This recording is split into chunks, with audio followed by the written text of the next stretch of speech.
እስራኤል በሰባት ግንባሮች ከዛም በላይ አንድ ቀን ሊያወድሙኝ የተሰለፉ ኃይላት አሉ በሚል ብሔራዊ ስጋቷን በተደጋጋሚ ታስቀምጣለች። እዚህም እዛም ጦርነት በመቀስቀስ አንድ እስራኤል ከበርካታ የመካከለኛው ምስራቅ ሀገራት ጋር ጦርነት ውስጥ የመግባት አቅም አለኝ የሚለውን በአደባባይ ለማሳየትም ይሁን መሬት ላይ ያለውን አንድ ቀን ወታደራዊ ጥቃት ሰነዝርብኛል ስጋት ለማጥራት ፖሊሲዋን ራሷ ብትረዳውም ዲፕሎማሲ ማስቀደም በተሻለ በሚል የሚተቿት ግን አሉ። የእስራኤል ታሪካዊ ወዳጆች ሳይቀሩ ጀርባ ወደ መስጠቱ መራመዳቸው ነገሮች እንደ ትላንቱ ዛሬ እንዳልሆኑ አመላካች ነው። በሶሪያ ላይ 8 የአየር ጥቃቶችን በኢድሊብ ግዛት ማድረሷ ከአሜሪካ ሳይቀር ተቃውሞ ገጥሞታል። ቱርክ እስራኤል መካከለኛው ምስራቅ ላይ ውጥረትን እንጂ የረጋ ፖለቲካን አትፈልግም በሚል ለመውቀስም ተገድዳለች። ዋሽንግተን አስፈላጊነቱ ምንም የሆነ የአየር ጥቃት በሶሪያ ላይ ተፈጽሟል በሚል እስራኤልን መወንጀሏም በርካታ ጉዳዮች እንዲነሱ ያደርጋል። በአቡ አልድሁር የአየር ኃይል ጦር ሰፈር ላይ የተሰነዘረው ጥቃት በእርግጥም እስራኤል ላይ ቁጣን ቀስቅሶባታል። አሜሪካ ካወገዘች እኔ ስለምን ይቀርብኛል ባይዋ ግብጽ ሳትቀር እስራኤል በሶሪያ ትላንት ያደረሰችውን የአየር ጥቃት መኮንኗም ተሰምቷል። ምንም እንኳን የግብጽ ፖለቲካ በዛው ቀጠና ላይ ከሰብአዊ መብት ያልተቀዳ እስራኤልን ከመፍራት ያልጸዳ ቢሆንም አሜሪካን እግር በእግር እየተከተለች አንድም ታወግዛለች፣ አንድም እንደ ሁኔታው አብራ ትሰራለች። እስራኤልና ሶሪያ በጎላን ኮረብቶች ለዘመናት የዘለቀ አለመግባባት እንዳላቸው የሚታወቅ ቢሆንም አሳድ መውደቃቸውን ተከትሎ ደግሞ ሰላም ይመጣል በሚል ባልሸራ መንግስትም ተስፋ በእስራኤል ፖለቲከኞችም ጭላንጭል ነበር። በደቡባዊ ሶሪያ አይዴቭ ጥሶ በመግባት ሰፊ ግዛት መቆጣጠሩ በቴልአቪቭና ደማስቆ መካከል ያለውን ወትሮንም ያረጋ ፖለቲካ በአዲስ መልክ ጫና ውስጥ አስገብቶታል። ከ2024 ወዲህ በሶሪያና እስራኤል መካከል ያለው ወታደራዊ ፍጥጫ አዲስ ምዕራፍ ውስጥ ገብቷል ማለት የሚያስደፍረውም ከዚህኛው ወታደራዊ ስሌት አንጻር እንደሆነ ወታደራዊ አዋቂዎች ያስቀምጣሉ። የማይካደው አዲሱ የአልሻራ አስተዳደር እስራኤል ጋር ወደ ሙሉ ጦርነት መግባትን አይፈልገውም። እስራኤል ለምትሰነዝርባት ጥቃትም ሳይቀር ደማስቆ የተመጠነው ግዘት እንጂ እንደወትሮው የዛቻ እየሆነ አይደለም። በተለይም አዲሱ የሶሪያ መንግስት ከአሜሪካም ከሩሲያም ከቱርክም ከሳውዲና ከሌሎች አረብ ሀገራት ጋርም ለመስራት ዲፕሎማሲያዊ መንገዶችን ለማስተካከል ጥረት ላይ መሆኑ ከኔታንያሁ መንግስት ጋር ቀጥተኛ ጦርነትን የሚፈልገው እንዳልሆነ ግልጽ ነው። ሳውዲን፣ ሩሲያን፣ ፈረንሳይን፣ አሜሪካን፣ ቱርክን፣ ዮርዳኖስን፣ ካታርና አረብ ኤምሬቶችን መጎብኘታቸውም አልሻራም ፖለቲካዊ ዝንባሌያቸውን ያሳይላቸዋል። በእርግጥ እስራኤል በሶሪያ ላይ አዳዲስ ጠላት የማፍራት አካሄድ እየፈጠሩ ነው በሚል አልሻራን መክሰስ ጀምራለች ተብሏል። በ1967 የ6 ቀናት ጦርነት እስራኤል በያዘችው ጎላን በእጃዙር ጦርነትና እስራኤል ጠል ኃይላትን ከማስተናገድ አንጻር ባለው ስጋት ሳይግባቡ ለበርካታ ዓመታት ደማስቆና ቴልአቪቭ ዘልቀዋል። የቀድሞው የአሳድ መንግስት ከኢራን ወደ ሊባኖሱ ሄዝቦላህ የጦር መሳሪያን በማስገባት መሸጋገሪያ ሆኗል።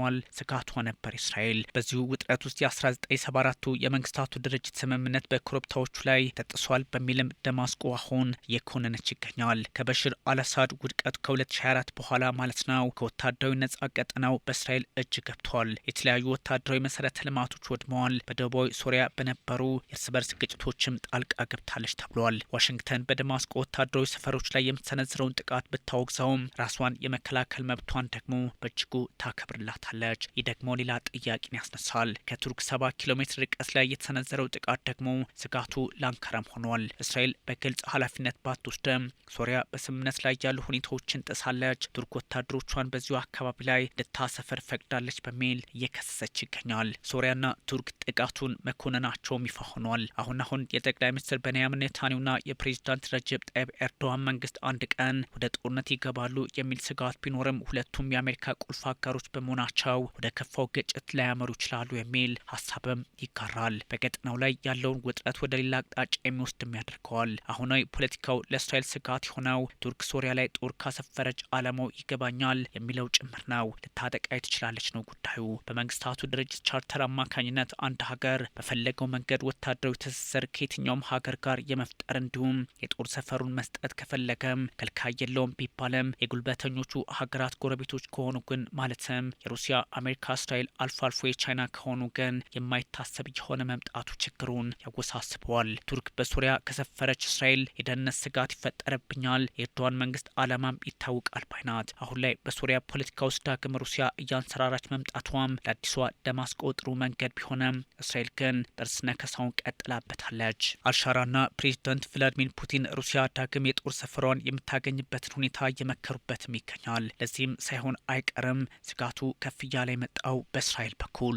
በቱርክ የአሜሪካ አምባሳደርና የፕሬዚዳንት ዶናልድ ትራምፕ የኢራቅና ሶሪያ ልዩ ተወካይ ቶም ባራክ እስራኤልን ተችተዋታል። እስራኤል በአቡ አልዱሁር የአየር ሰፈር ላይ የሰነዘረችውን ጥቃት እናወግዛለንም ብለዋል። የጠቅላይ ሚኒስትር ቤንያሚን ኔታንያሁ ቢሮ እስራኤልና ሶሪያ በደህንነት ጉዳዮች ላይ ስምምነት ቢኖራቸውም በአሌፖ አቅራቢያ ለቱርክ የጦር ሰፈር በመፍቀድ ደማስቆ ወደ መጣሱ ናት የሚል መግለጫውን አውጥቷል። የሶሪያ የውጭ ጉዳይ ሚኒስቴር ልክ ያልሆነ ጥቃት በሚል ኮንነውታል። በአቡ አልዱሁር የአየር ኃይል ጦር ሰፈር ላይ የቱርክ ወታደሮች ስለመኖራቸው በአንካራ በኩልም ይፋ የሆነ ነገር የለም።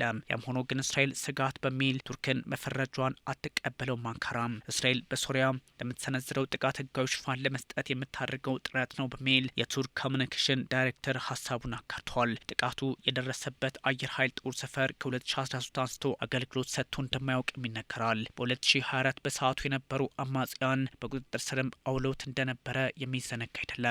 ታዲያ አሳድ ከወደቁ በኋላ የኤርዶዋን መንግስት ወታደራዊ ድጋፍ ለአልሸራ ኃይሎች ማድረጉን ቢቀጥልም እስራኤል እግር በእግር እየተከታተለች አየር ጥቃቷን አጠናክራም ቀጥላለች። አንካራንም ደማስቆንም በጥርጣሬ ነው የምታያቸው ቴልአቪቭ።